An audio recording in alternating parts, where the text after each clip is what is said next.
Ketika kita menanyakan diri kita itu sebenarnya harus seperti apa? Apa yang harus kita kejar? Nilai apa yang harus kita bangun dan pertahankan?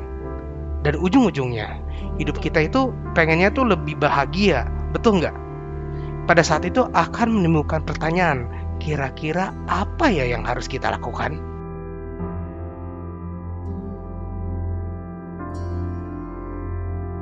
Berikut adalah 6 langkah untuk menemukan siapa kamu sebenarnya dan arti dari hidup kamu sebenarnya.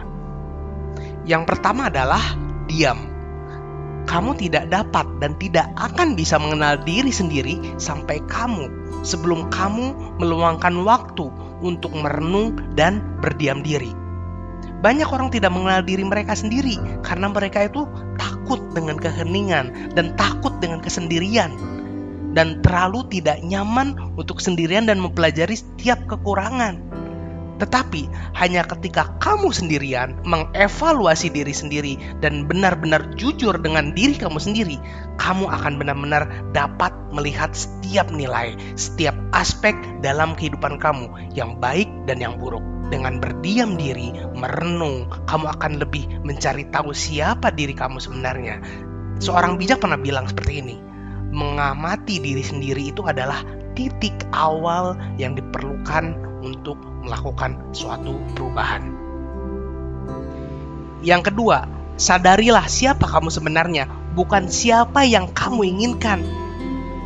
Saya tahu kamu sudah memiliki bayangan yang pasti tentang ingin menjadi siapa kamu sebenarnya, tetapi sebenarnya bukan kamu yang merancang itu.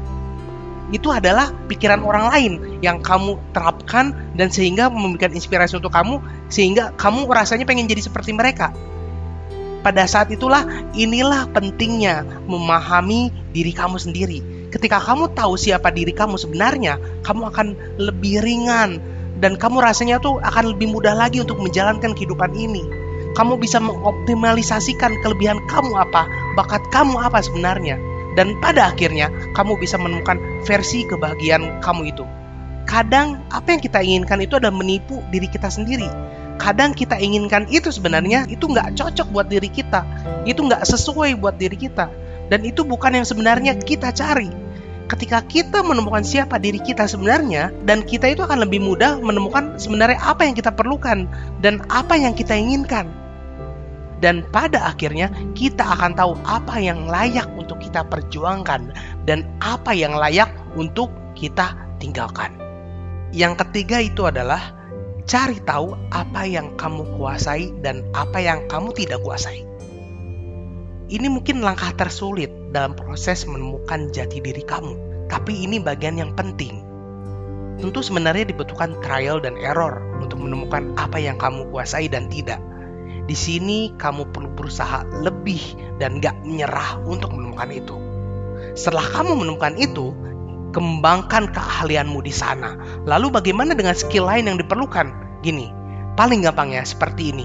Ketika kamu membuka jasa pembuatan aplikasi Android dan iOS misalkan, dan kamu rasa kamu itu punya kelebihan dan mendesain aplikasi tersebut dan memerlukan effort yang besar untuk membuat programnya atau coding.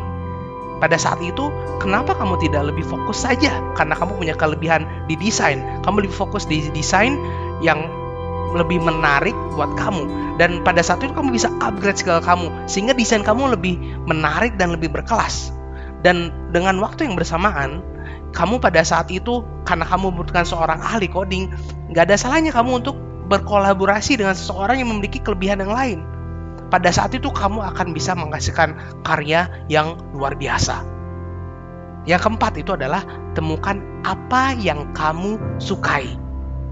Mengikuti gairah dalam bentuk apapun adalah hal yang baik. Kadang orang melakukan sesuatu itu bukan karena dia sukai, tapi karena sesuatu di balik itu. Maksudnya gimana? Banyak orang yang tidak berani memulai sesuatu yang dia sukai karena pendapatannya itu nggak pasti. Karena dia anggap lingkungannya itu nggak mau menerima itu. Yang baik itu adalah kita mengikuti minat kita dan sesuai dengan apa yang kita lakukan. Yang itu akan membuat kita lebih semangat lagi untuk hidup, lebih fokus dan lebih gairah. Pada akhirnya, itu akan membuat pengaruh yang lebih besar dalam hidup kita. Yang kelima, itu adalah minta tanggapan dari orang lain. Maksudnya gimana? Jika kita tidak mengenal diri sendiri, mendengarkan apa yang orang lain katakan, kita hanya akan mendapatkan cara pandang kita sendiri. Justru ketika kita bisa melihat dari sudut pandang yang berbeda, kita akan dapat gambaran yang sangat jelas untuk diri kita. Kita bisa coba dengan ajukan 2 pertanyaan.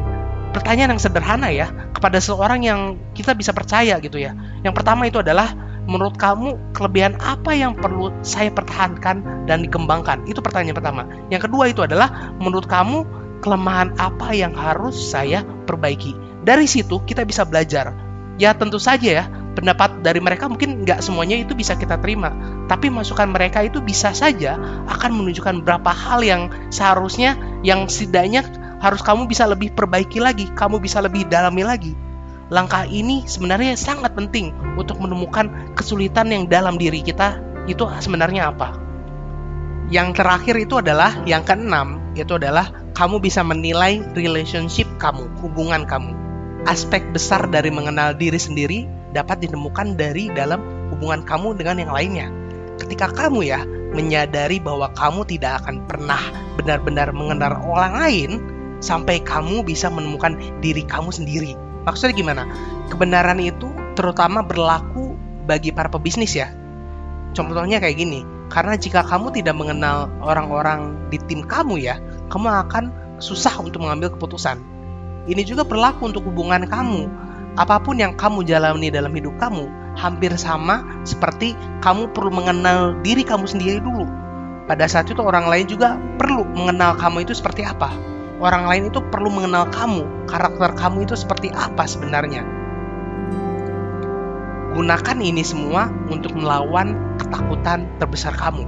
Karena ketika kamu memahami siapa kamu yang ditakdirkan, tujuan kamu itu akan terbuka gitu.